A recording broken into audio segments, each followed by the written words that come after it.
जय हिंद दोस्तों, डीके ससुर चैनल में आपका स्वागत है। मैं डीके जी। देखिए, दो तरह के मेरे साथ अतिथि शिक्षक हैं, एक 18 वाले, एक 23 वाले। एकेडमी गेट सपोर्ट टीचर है ये, और सोर्सिंग वाले 2023 वाले।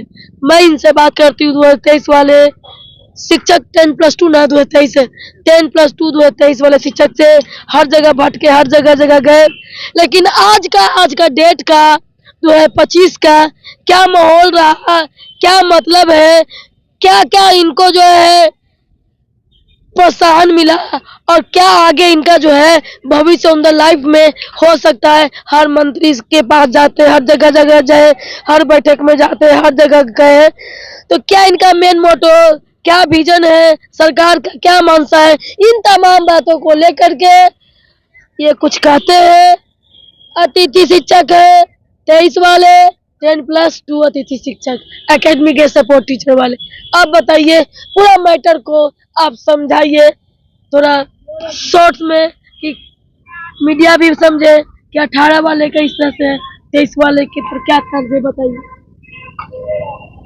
सबसे पहले तो आपका धन्यवाद और आप जल्दी स्वस्थ हो जाएं।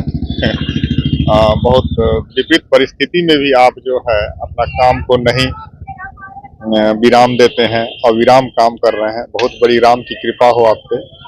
और दूसरी बात ये है कि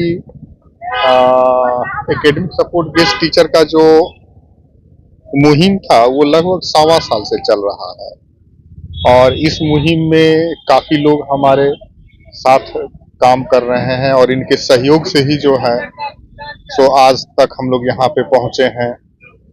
इस बीच में कुछ नई बिंदु उभर कर सामने आई, जिसमें पहला बिंदु ये था कि माननीय उच्च न्यायालय की तरफ से जो है माननीय न्यायाधीश पूर्णेंदु सिंह के द्वारा 27 जनवरी को एक आदेश आया सिंगल बेंच के द्वारा, जो केस नंबर 1003/2025 का था।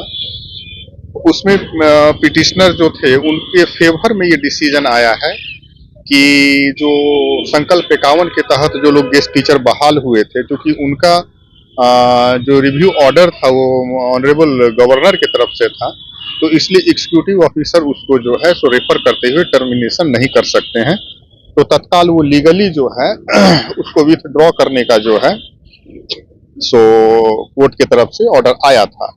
उस ऑर्डर के कॉन्टेक्स्ट में हम लोग आज जो है, चूंकि आज शिक्षा समिति की बैठक भी थी और हम लोग हम मीटिंग से निकले हैं और शिक्षा समिति के लिए वो लोग सर लोग अंदर गए, तो ये बात आज के मीटिंग में ये खुल के सामने आई है कि जो 2018 का जो उच्च न्यायालय का जो जजमेंट है, उस जजमेंट के कॉन्टेक्स्ट में शिक्षा विभाग बिहार सरकार के द्वारा 2023 के जो 1113 मेरिट लिस्ट के जो कैंडिडेट हैं, जो फर्स्ट मेरिट लिस्ट के कैंडिडेट हैं, वो जो है हमारे सिलेक्ट माने 18 से अगर सिलेक्शन के बाद सीट अगर खाली रहती है तो 2023 के वैसे कैंडिडेट जिनको कि बिहार सरकार द्वारा पदस्थापित किया गया है उनको तरजीह दी जाएगी। तो यहाँ तक तो बिहार सरकार शिक्षा विभाग के द्वारा एक तरह से कहिए तो सैद्धांतिक फैसला ले लिया गया है। इस विषय पे काफी देर तक चर्चा हुई हमारी, तो उसमें सभी लोग बैठे हुए भी थे। उसमें हम ये भी कहे कि जैसे 1967 में भी बिहार सरकार पहले एडहॉक पे बहाल की, 1.5 साल में रेगुलर कर दी। 77 में भी उसी तरह से हुआ, पहले टाइम पार्ट टाइम में जो है सो सरकार बहाल की, उसका फिर फुल टाइमर कर दी। तो टाइम टू टाइम इस तरह का एक तरह से कहिए तो वैकेंसीज आता है जिसमें कि एडहॉक बेसिस पे या पार्ट टाइम जो है सो बहाल कर लिया जाता है, और फिर उसको जो है सो कुछ समय के बाद उनके योग्यता के आधार पर उनको परमानेंट कर दिया जाता है। इन सब कॉन्टेक्स्ट में हम सर को मैंने ये भी बताए कि उच्च न्यायालय के जो एक कानूनी पहलू है उसके हिसाब से जो नोटिफिकेशन के जो पार्ट हैं, जो भी कैंडिडेट एक साथ अप्लाई किए हैं वो सब एक ही मतलब जो है सो लीगल बेनिफिट में आने चाहिए। उन सब का एक लीगल पॉइंट जो है एक ही बेस है। तो इस पे वो बोले कि चूंकि बात आपकी सही है, लेकिन चूंकि आपको बहाल कंपनी किया है इसलिए थोड़ा सा डिफरेंसेस है। तो हमको कंपनी बहाल तो किया, लेकिन कंपनी अलग अलग है, एक ही कंपनी तो बहाल नहीं की है। हाँ, ये भी बात है कि पूरे बिहार में 3 कंपनी जो है सो बहाल किया। तो बहरहाल सरकार का ये कहना था कि जो नोटिफिकेशन के पार्ट कैंडिडेट है जिन्होंने रिसीविंग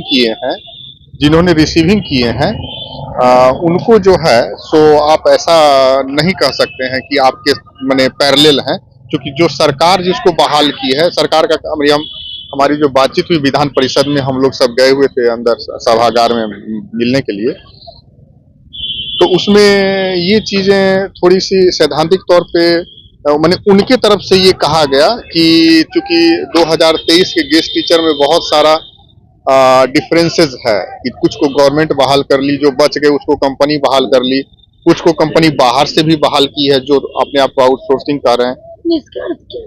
निष्कर्ष यही निकला कि आज की मीटिंग होने दिया जाए। शिक्षा समिति की बैठक थी, हम लोग फिर शिक्षा मंत्री से भी मिलने के लिए गए, तो वो भी जस्ट मतलब रेडी टू गो थे मीटिंग के लिए। उसके बाद एसीएस सर भी थे, बोले कि मीटिंग का टाइम हो गया, थोड़ा सा हम लोगों को समय का अभाव हो गया, मिल नहीं पाए। लेकिन ओवरऑल हमको ये लगता है कि जब 2023 के गेस्ट टीचर को आपका 2 साल ही हुआ है, 1.5-2 साल ही हुआ है। हाँ, उन लोग का 7 साल हो गया है। नहीं, हम लोगों के जो गेस्ट टीचर का है उसका 6 महीना हुआ है, 6 से 8 महीना हुआ है। 6 महीना हुआ। हाँ, उनका तो 6 फिर साल इतना परेशान हो रहे हैं। नहीं, परेशान हो इसलिए रहे हैं। 6 महीना हुआ है। नहीं, हाँ, ये बात भी, हाँ, उन लोग का 6-7 साल हो गया। नहीं, हाँ, तो वो लोग का बात कहाँ ही गया था कि उन लोग का कभी निकल जाने दीजिए। 16 वाला के कुछ मैटर अटका हुआ है, 17 वाले का मैटर कुछ निकल जाने दीजिए, 23 वालों को भी हम ध्यान नहीं, देंगे। ऐसे गोल बात मत कीजिए। 2016 में जो है सो यूनिवर्सिटी प्रोफेसर हैं, 17 में पॉलिटेक्निक कॉलेज के टीचर हैं और 18 में गेस्ट टीचर हैं +2 के। सेगमेंट अलग अलग है। ये अलग बात है कि यूनिवर्सिटी में गेस्ट प्रोफेसर हैं, पॉलिटेक्निक कॉलेज में गेस्ट प्रोफेसर हैं, हम लोग गेस्ट टीचर के रूप में हैं। तो ये सब अलग अलग पॉइंट पे डिस्कशन होना है, सबको एक साथ मिला नहीं सकते हैं। और दूसरा सबसे बड़ा बात जो आपके माध्यम से हम अपने दर्शकों को बताना चाहते हैं कि जब 2023 के 6 महीने वाले को सरकार ले रही है, अब चूंकि आज तो ये बात स्पष्ट कर दिया गया कि हाँ 2023 में जो 6 महीने काम किए हैं, लेकिन जिसको सरकार ली है उसको सरकार मानी मेरिट लिस्ट में ला रही 4257 में, तो फिर हम लोग भी तो 6 ही महीना काम किए हैं।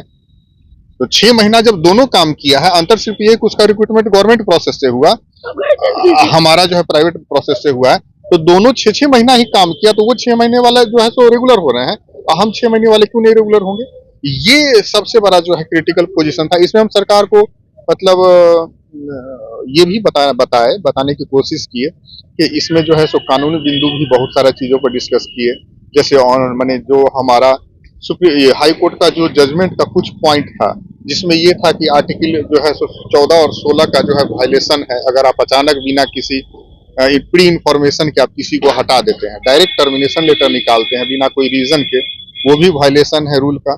उसके बाद जो है सो ये भी था कि आउटसोर्सिंग जो है सो या कंपनी को बहाल करके सरकार अपने और थर्ड पार्टी के बीच में जो है एक सील्ड का काम करती है।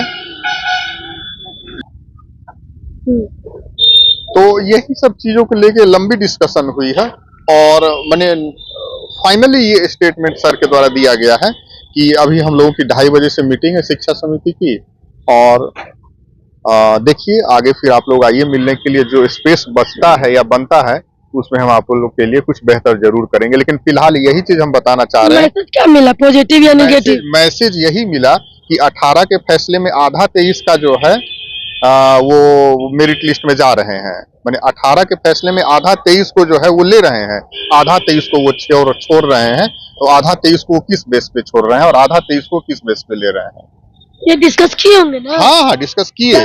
वही बोले कि हमारा जो है सो आधा 23 जो हम ले रहे हैं हाफ मेरिट लिस्ट को, वो हमारा रिक्रूटमेंट किया हुआ है गवर्नमेंट की तरफ से, इसलिए हम ले रहे हैं।